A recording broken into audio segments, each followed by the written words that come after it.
Tonight, the down-home Anne Murray. Funny.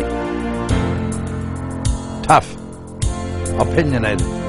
I will never be a babe. Behind the Stage with Anne Murray.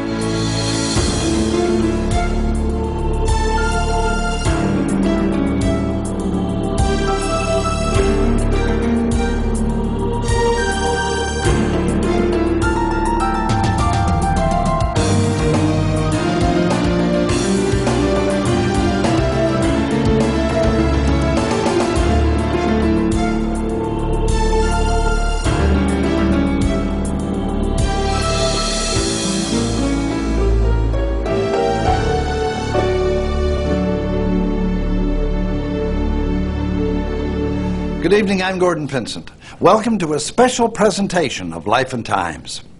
Tonight is the biography of one of Canada's premier artists, Anne Murray. Anne Murray's voice is so familiar, you may have danced to her songs at your wedding or hummed a few bars doing housework. But as familiar as she is, she actually guards her private life very closely, rarely putting it on display. And that's what makes tonight's program so unique. In this documentary, originally aired in the fall, we see the private side of the so very public performer. Over here, guys. Right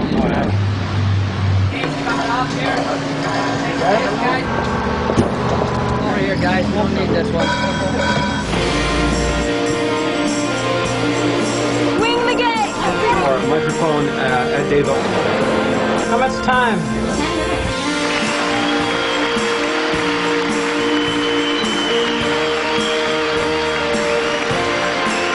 Well, if words won't do it, then words are just a waste of time.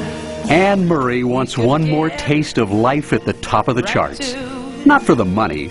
Her albums still sell 1 million a year. Surely not for the awards. She's won 4 Grammys and 25 Junos. She's been inducted into the Juno Hall of Fame, and even has her own star at the corner of Hollywood and Vine. But she hasn't had a major hit in more than a decade. So in 1996, Anne Murray is on the road again, promoting a new album, because she might not need another hit, but she sure would like one. There's always that little carrot dangling that your newest album you'd love to be a smash hit. And, I don't know. I don't think that ever goes away. It's not like you ever get your fill of it. Tell me, what would it take?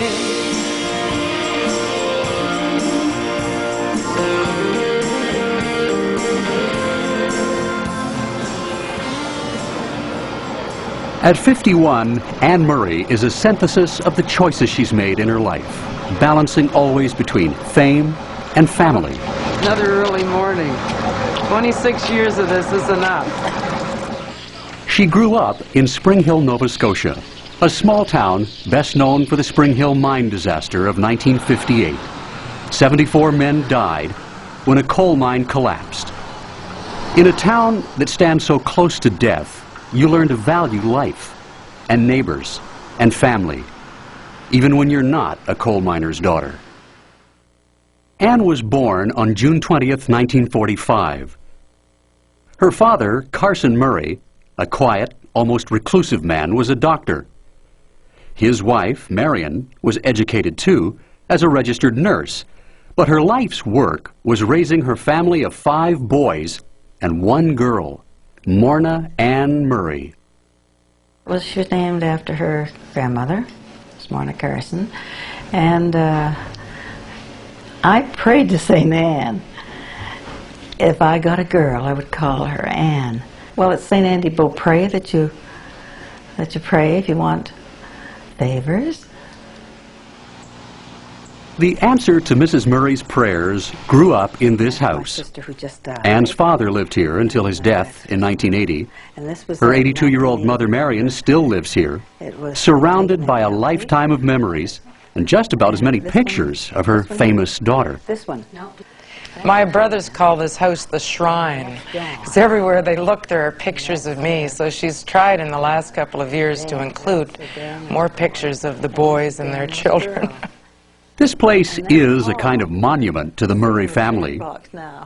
The children's rooms look untouched, but in fact, Mrs. Murray has done considerable redecorating, especially in Anne's room.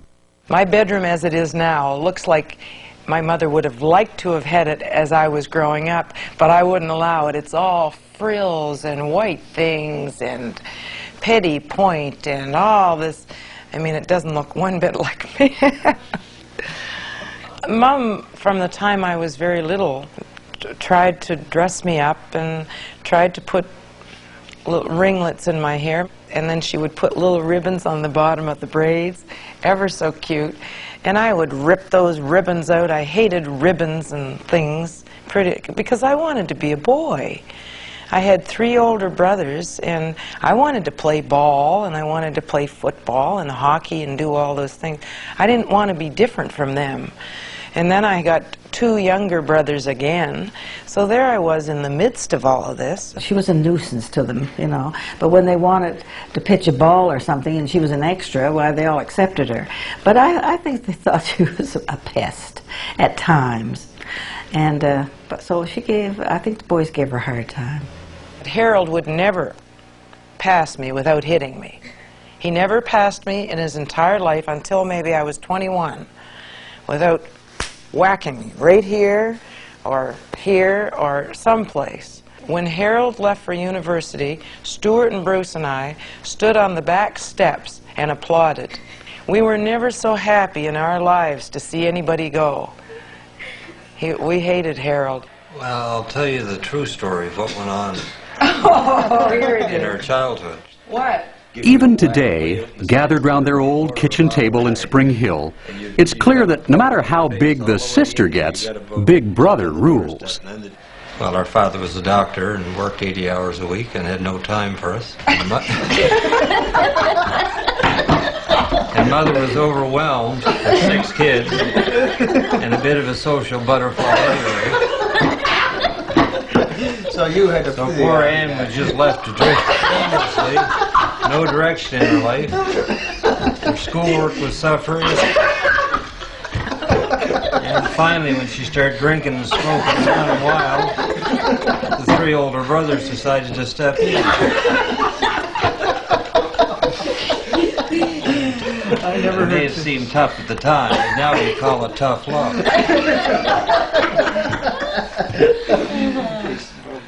When I throw it, it's coming hard. I'm very competitive. I grew up with 5 brothers, and I could never compete with them. I often think that perhaps the reason I became a successful singer was that I never could do anything as well as the boys. I wanted to do something better than they did. I know. That something would be music, where she had talent and lots of encouragement. We had a phonograph that was upstairs, and we had all the records in there. Patti Page, we had Bing Crosby. I think I dreamed as a teenager. I can remember thinking to myself, I'd love to sing with Perry Como someday, because Dad and I used to watch the Perry Como show every week. And he would sit there and say, that note was a little flat, that note was a little sharp, and pretty soon I could hear what he was talking about.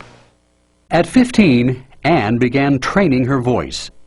Once a week, she traveled 50 miles to a neighboring town to take singing lessons. Every Saturday morning, I got on a bus at 7 o'clock in the morning and came back at 8 o'clock at night. Whether it sprang from love of music or the Murray competitive drive, by now her dedication was showing. I used to lie on the floor with a huge encyclopedia, well, not an encyclopedia, it was a dictionary that weighed about 20 pounds, and I used to put it on my diaphragm and practice breathing. I think it was grade 10. At her graduation, she sang Ave Maria. And she said she noticed people were crying in the audience.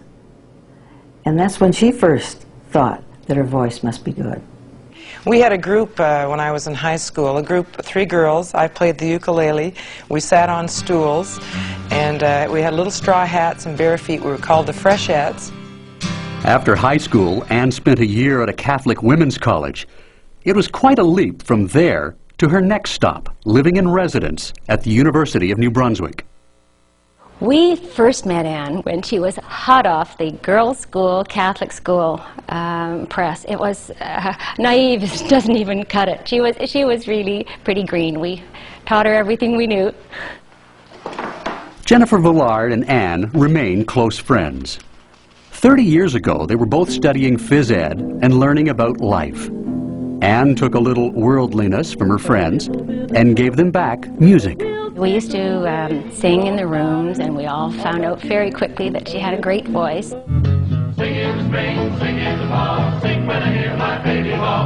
Sing Along Jubilee. In the mid-60s, this Halifax-based TV show was becoming a national hit. Anne's university roommates may have had more faith in her talent at this point than she did. They talked her into auditioning. We did have to talk her into it. I don't really think she would have gone without all of our prodding. Rambling around this dirty old town. Co-host and associate producer Bill Langstroth wouldn't choose her immediately. At the time, the show didn't need any more altos. Today, this man is her husband. The two of them remember that first audition. So I sat there on a stool and played the ukulele and sang, "Oh Mary, don't you weep, don't you mourn," and just floored everybody. You were wonderful. As if. We just adored you. We were just sitting there loving you, and we decided it was too much happiness. Anne joined Bill as a regular on Sing Along Jubilee 2 years after that first audition. Her first contract promised a whopping $71.50 a show, 99 big ones if she had a solo. It was enough for her to give up her phys ed teaching job after just a year. But this would prove to be more than just a professional turning point. You know it's hard to love another man's girlfriend. You can't see her when you want to. You gotta see her when you can. The crooning between Bill and Anne wasn't just happening on stage, they were falling in love. But there was a problem. Bill was 15 years older and married with 2 children. This was all very clandestine for 5 years. I mean, a lot of people knew about it, but it was definitely kept under wraps. Just to keep the families out of it, and Bill's kids and all of that. Also, Anne's star was rising. To go public with their relationship could have tarnished the image of the pure, barefoot innocent that her fans had come to love. That image has stayed with her to this day, a fact that is somewhat puzzling to those who know her.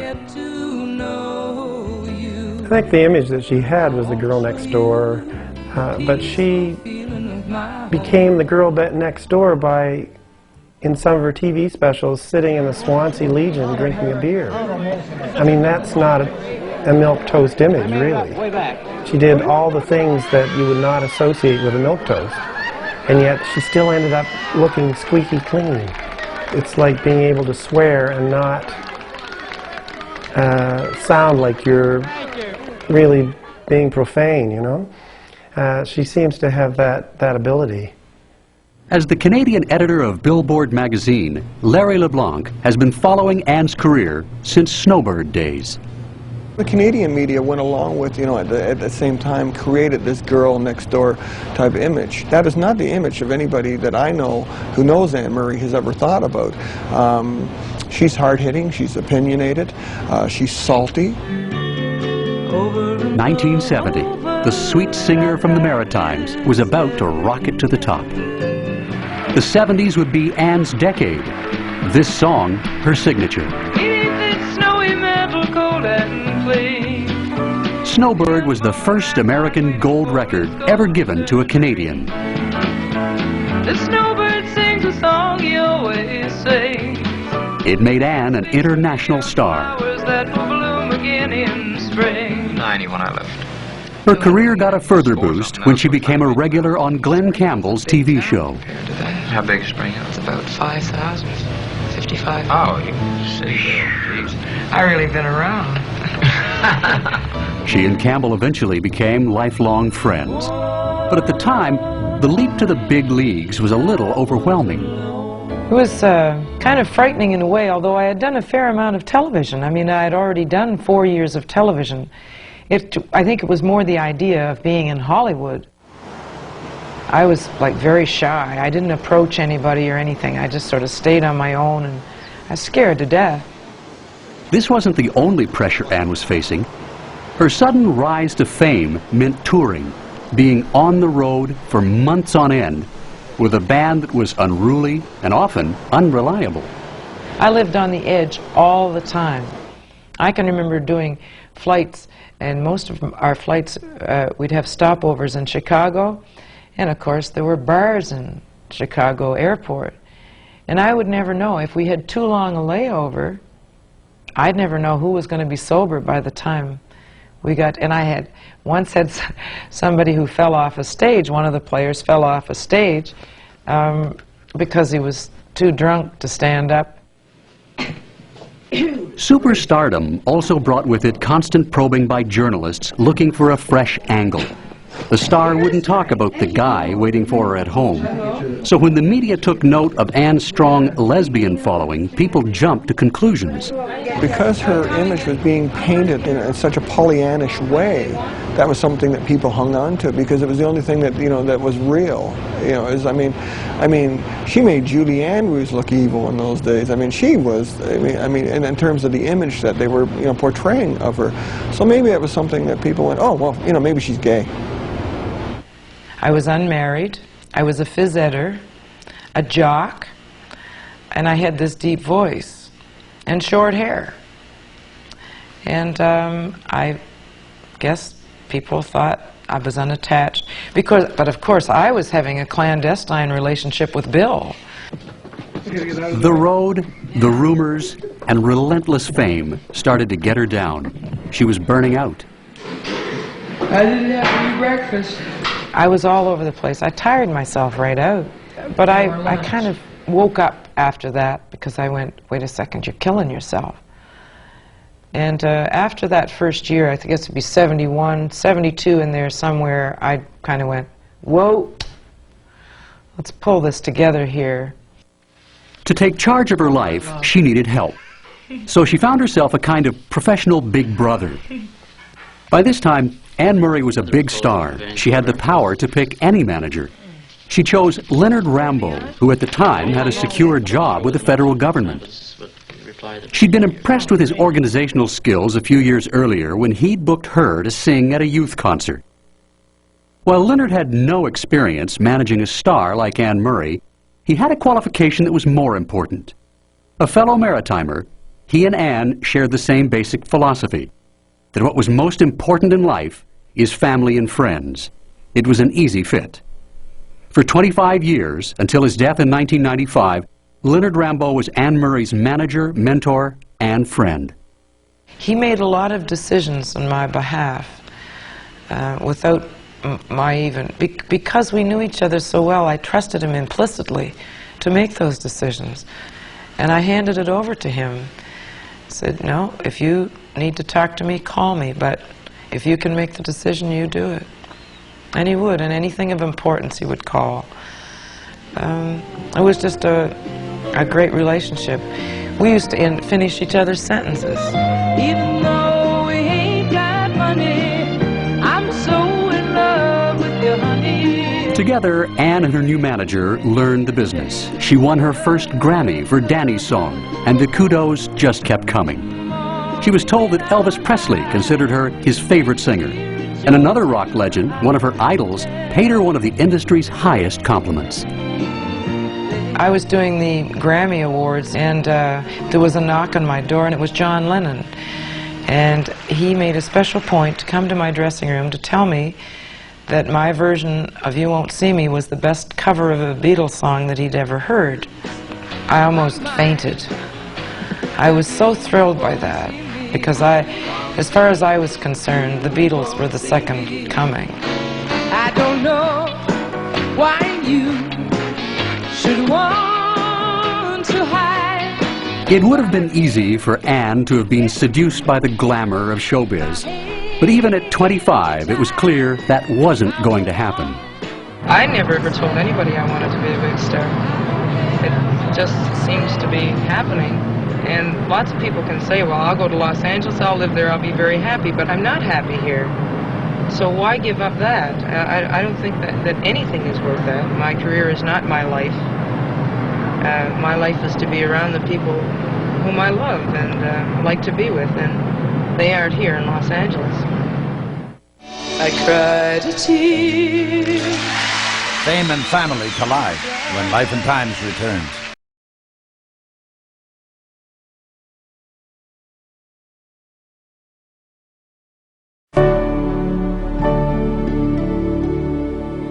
On June 20th, 1975, her 30th birthday, Anne Murray married the finally divorced Bill Langstroth in their home in Toronto.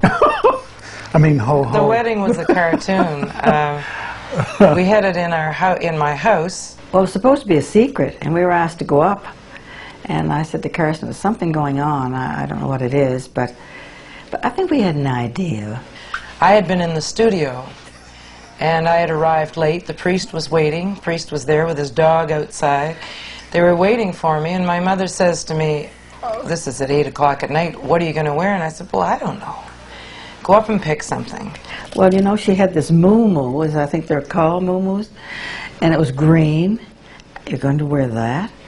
She said, well, I often wondered what I'd do with it. Now I think I'll put it on. And that's Anne. But I can remember her father, a picture of her father, taking her into the room. You just think he was taking her to slaughter because he was so amazed at what was happening. We gave Dad a shotgun, and Mom is having it had a ribbon on it. It did have a ribbon on it. Was painted white, a white shotgun. And poor Mom was having a fit because I was not taking this seriously enough, and I was late for my own wedding. And Dad with the shotgun, Carson, put that away. Put that away right now. And Bill was asleep by 11. I was out of it by 11. Yeah, he had a little too much wine. So he was oh, sorry, was it exciting? I didn't sleep a wink the night before. Yeah, I know. And so he was asleep. My mother's going, he's asleep? How can he be asleep? This is his wedding night, for heaven's sake. I said, Mom, he's been married before. Never mind. Well, that was our wedding day. During the next few years, Anne focused on home, not Hollywood. Just a year after her marriage, she had a son, and then a daughter 3 years later. During this time, Anne and Bill made an occasional TV special, and she released a record or two. But professionally, it was an awkward time. And I really think that I thought at that time that I would throw in the towel. But easier said than done. I was also in the red. I had no money. I was playing all these places. I was having a hit record here, a hit record there, but there was no momentum. And so I had to continue working.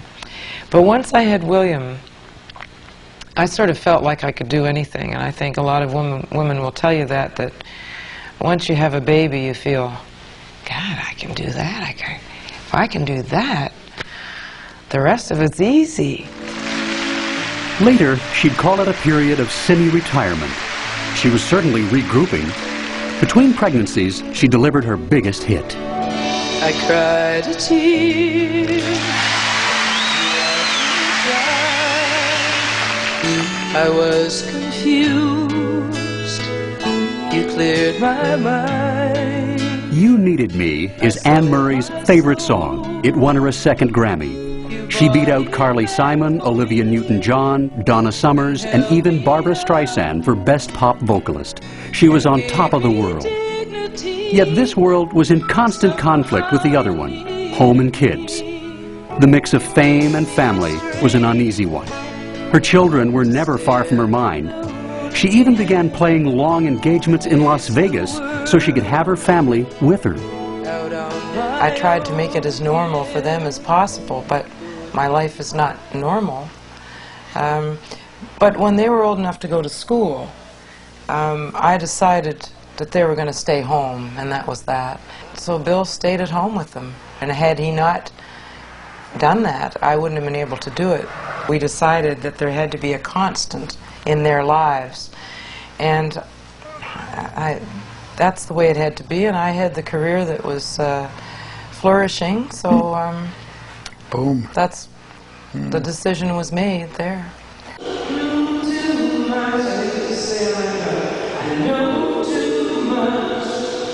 1996, on the road with Anne-Marie.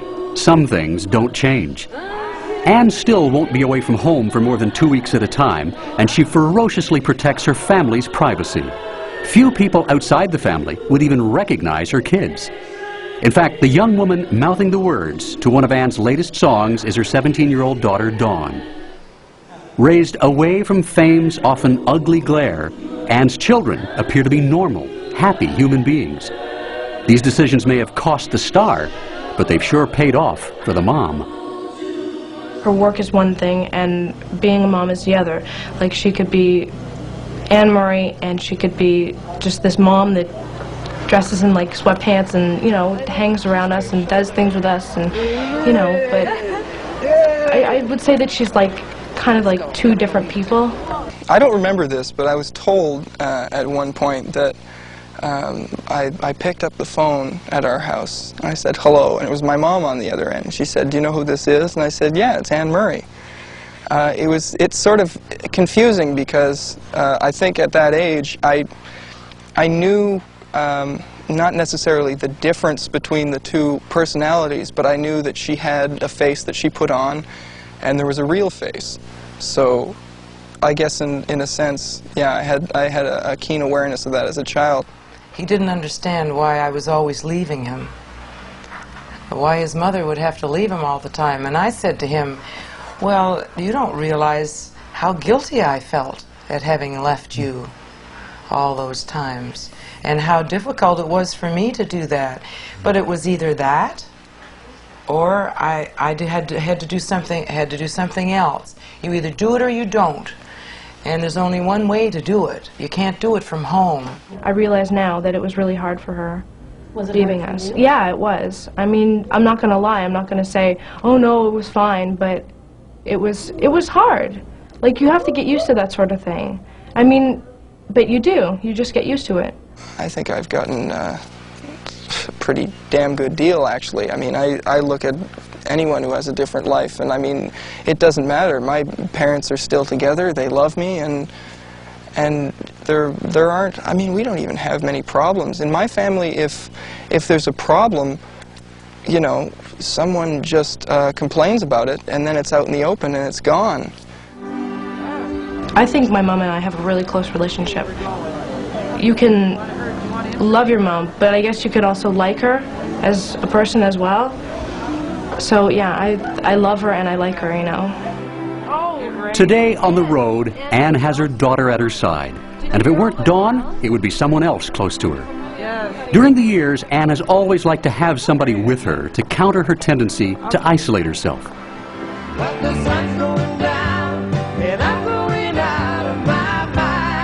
For 5 years, it was her backup singer and brother, Bruce. Well, I think she had become reclusive.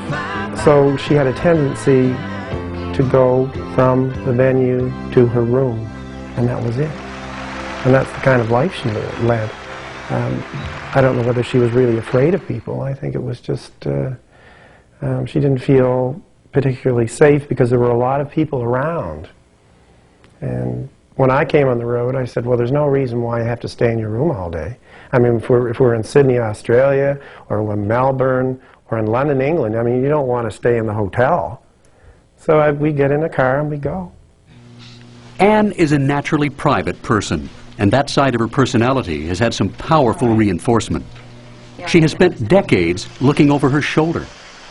From the early 70s, she has been stalked by Charles Keeling, a Saskatchewan farmer obsessed with a songbird. They've never met, but Keeling believes Anne-Marie is in love with him, even singing to him. He continues to harass her, in spite of jail sentences, psychiatric treatment, and numerous restraining orders. Anne-Marie's changing image when Life and Times returns.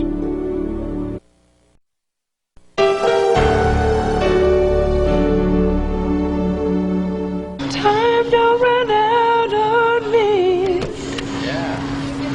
Just finish it right there. In 1996, Anne Murray's one strong woman. She's very much in charge of her life and her music.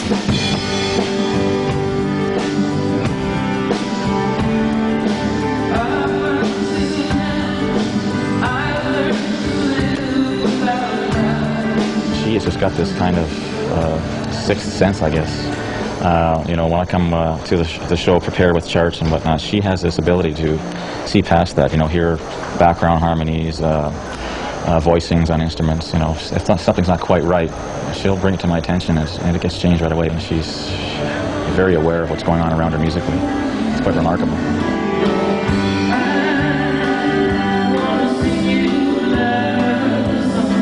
When it comes to her music, Anne is a perfectionist, which explains why, for 10 years, she refused to take part in the Juno Awards.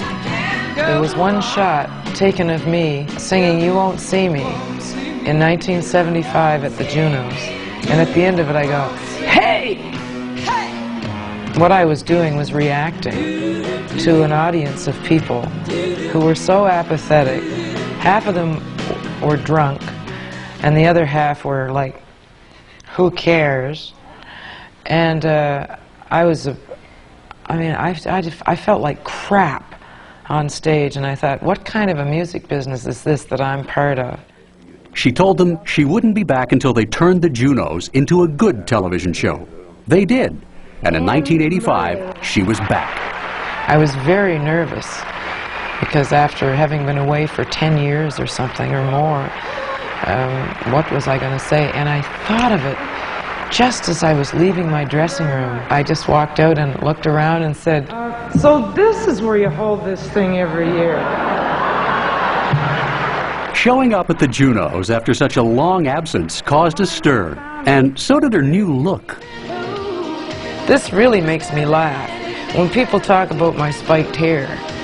I mean, that caused such a furor. I got more letters from people. Well, you look like you just stuck your finger in a socket. All I had to do was take a bottle of spritz. The spikes were gone. In 3 seconds or less, the spikes are gone. Okay, now is this better? I don't have spikes? What the hell is that? I don't know. Anyway, you need to change. You need to change the way you look from time to time. And I will never have long hair. Poor Leonard went to his deathbed begging me to have long hair. He wanted a babe up there on stage. I will never be a babe. I might sing great and have fun on stage and entertain people, but I will never be a babe. And I'm gonna, if I am a babe, I'm a babe with short hair.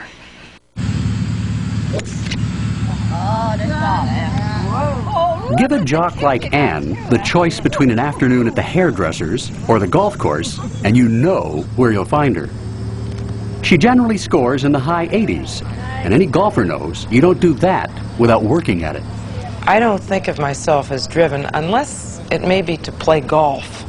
I think I am sort of driven, and I think that there will be people who would attest to that I'm driven, or maybe obsessed is a better word. She's miserable on the golf course. I mean, it's not really fun to play with her on the golf course because she's a perfectionist. And if you're a perfectionist, golf is not the game to play. Oh, yes. That's more like it. Tried too hard. Damn. She pisses and moans all the time. From the first tee off to the very end, she pisses and moans, and even my kids say they hate to play with her because she's a perfectionist. She's just never going to shoot in the 70s.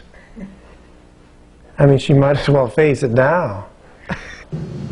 One of the women brave enough to go 18 holes with Anne Murray is her best friend, Cynthia McReynolds. Since they met almost 20 years ago, Cynthia's become like the big sister Anne never had. Anne really didn't have a life of her own. She certainly had her family, and she had a career, but she never had time to kind of hang out and do things that she wanted to do. So over the years, I've introduced her to some of my friends. Oh, nice hit, Kay. She's very, very forthright, certainly there's no messing around with her. And she's like that in her house, and she's like that on stage, she's like that on the golf course. She's exactly like, what you see is exactly what she's like. Just who Anne Murray is continues to fascinate her fans. Every year, 20,000 of them tour the Anne Murray Center in Spring Hill. The center opened in 1989. The town wanted to celebrate its most famous daughter and boost the local economy. It was one of those things where they wanted to take advantage of my celebrity in one way, and I was able to give them something back because times have been tough for Spring Hill since the mines closed. So we were just looking for some way in which to use my celebrity to perhaps attract tourists. And then we have Anne's mother, Marion. Marion's a retired registered nurse. Anne refuses to call it a museum, but how many people have a building in their hometown filled with everything from baby clothes to ball gloves, report cards to prom dresses? There are hundreds of pictures of Anne here with pretty much every famous person who's ever walked through her life. And of course there are awards and gold and platinum records by the caseload. Could I have this dance for the rest of my life? The public continued to dance with Anne Murray through the early 80s. She had 2 more hits, 2 more Grammys, but as the decade continued, her career stalled. I don't know what it was, but for some reason in the 80s in particular, her career, recording-wise, went into a long, long, long creative slide. No one knows better than Anne Murray that in the music business there are ups and downs. With this in mind, she has been smart enough to plan financially for the future. On the top floor of a high-rise building in North York, you'll find Balmur Entertainment. It's a multi-million-dollar business that Anne has been quietly building since the early 70s. The company name, Balmur, represents Anne's longest-standing professional partnerships. B for her husband Bill, A for Anne, L for Leonard Rambo, and Mur for Murray. I think I have a certain amount of business acumen, but I wouldn't say that it's a really strong point of mine. Probably my best attribute is listening to people. I have a lot of people around me in whom I have a lot of trust and respect, and I listen to them. The company has tentacles everywhere in the entertainment world. We're getting into animation and different television series. We've got property rights to some movies, and these are all things that we build on for the long haul. 3.5 years ago, Balmur opened a publishing and songwriting arm in Nashville.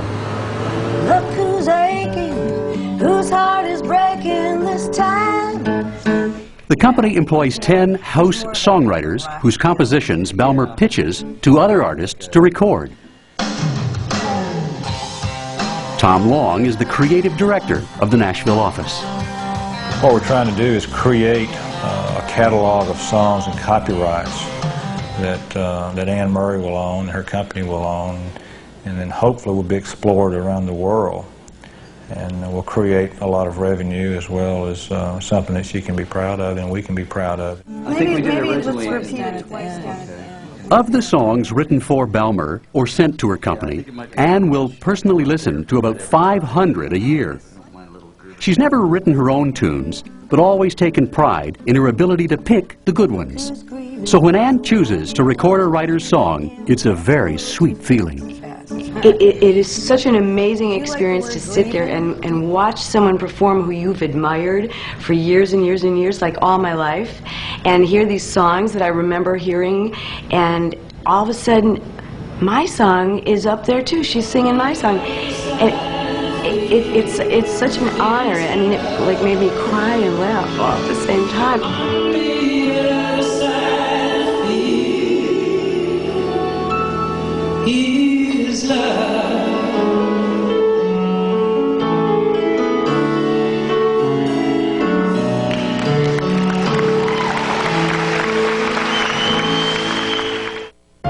On the road again when Life and Times returns.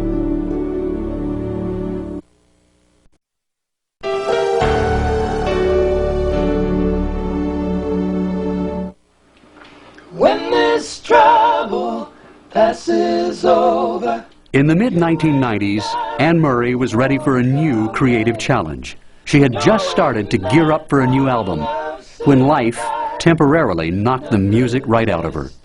In April 1995, Leonard Rambo, her friend and manager of 25 years, died. It's been a tough time the last couple of years. It hasn't been easy. I mean, first of all, watching him go and then trying to pull myself up by the bootstraps, and this was the album that was going to revitalize the career to a certain extent. Certainly not the way things were before or anything like that, but get things moving again.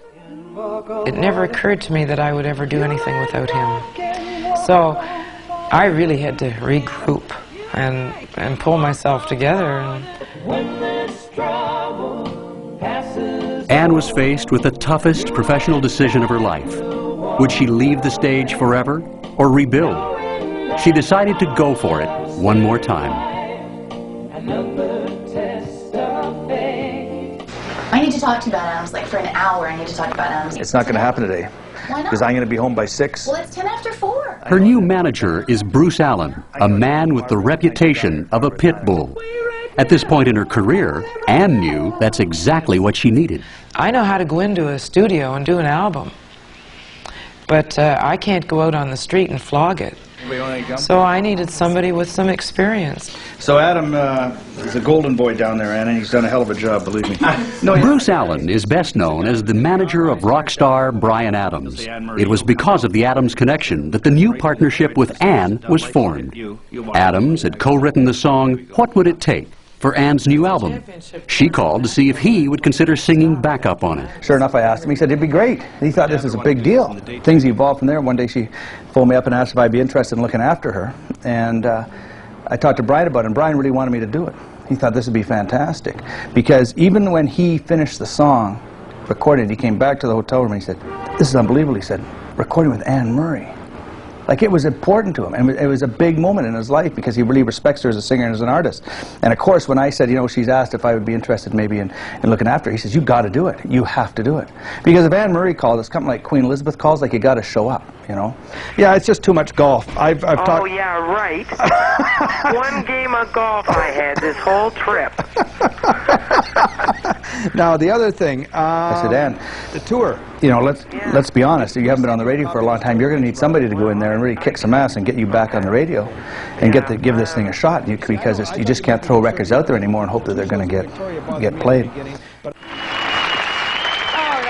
Anne Murray has come home.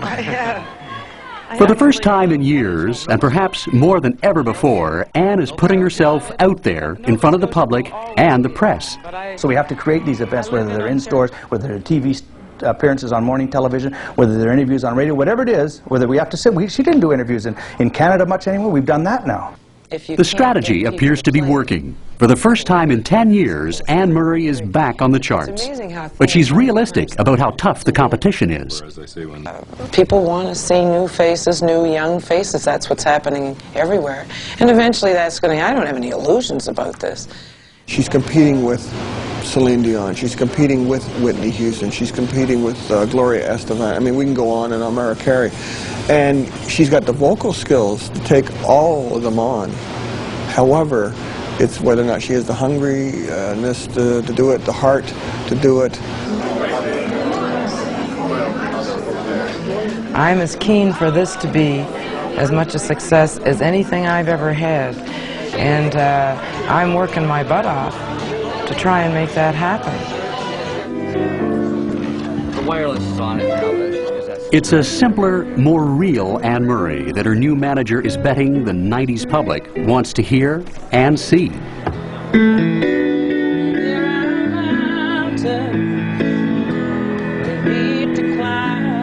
Her new stage show will very likely be stripped down to the essential Anne Murray, pure voice. She's put out a record that is appealing to a younger demographic. Now we have to take that show and catch up to the record. You'll see a totally different Anne Murray show that you've never seen before. Because this girl is about music. That's what people don't understand. She's not about pretty dresses. She's not about Vegas. She's not about that kind of stuff. She is a real singer's singer, and I think we have to put her in that environment so people can get it, because they've forgotten it. tides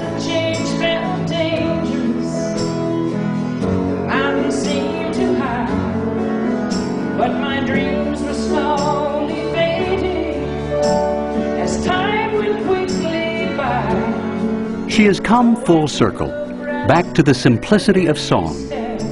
Anne Murray has never been, will never be one of those people who sacrifice who they are for what they do.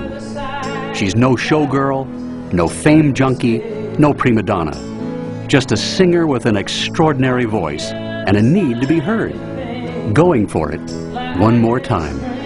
Could I have the sense for the rest of my life? Thank you very much. Just because people get older doesn't mean they don't want to continue to succeed and continue to contribute in some way. This is the way I know best. This is what I've been doing all my life, and I do it well. So there's no reason why I shouldn't continue doing it until people just go, Anne, shut up.